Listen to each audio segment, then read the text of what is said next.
rhubarb. And we're gonna be making rhubarb dump cake. Okay, got my recipe. Let's get started. Hey, what on earth is that loud noise in there?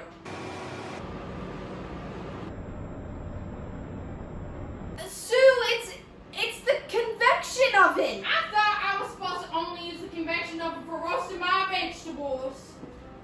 Aren't you supposed to be the expert? Well, it looks like I'm learning something new every day here in this kitchen of yours. Well, I guess we better get started. Okay, so the recipe says that the first thing I need to do is use my handy dandy Pam. Bam! So I'm gonna use that and I'm gonna spray it in my 13 by 9 inch pan. Buy two, Maggie. Don't forget to buy two.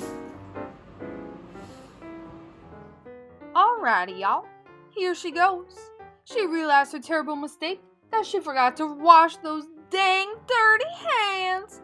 But thank goodness she remembered.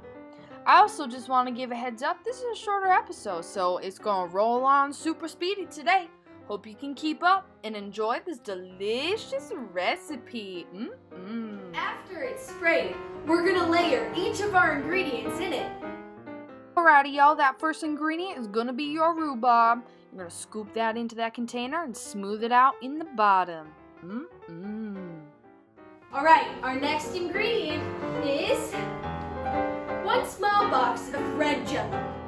Alrighty, here she goes. Sprinkling that delicious sugary jello right on that rhubarb.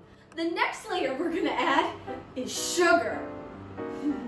Sugar. You thought we had enough of that sugar in the jello? Nah, y'all, we need some more to make this cake surely delicious. And now it's time for our cake mix.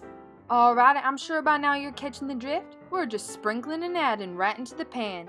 Make sure your cake mix is nice and even. And now we're gonna add a half stick of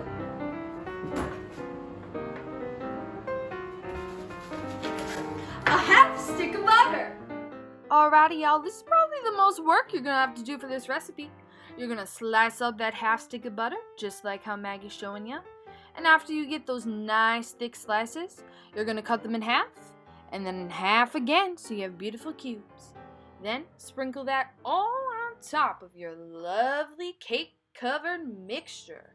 Now it's time to add the last layer, 1.5 cups of water. Alrighty, here she goes now. Adding in our last ingredient of this delicious dump cake, that water. The water just pretty much ensures the mix turns into an actual cake. After we add that, it's time to pop her in our 350-degree oven. We decided to use the convection oven for this because we were baking something else in the real one. We're going to set the timer for 45 minutes. May have to be in there a little longer, depending. You'll know when it's done when it's golden brown right on top. Another successful day in the kitchen. We finally finished the dump cake.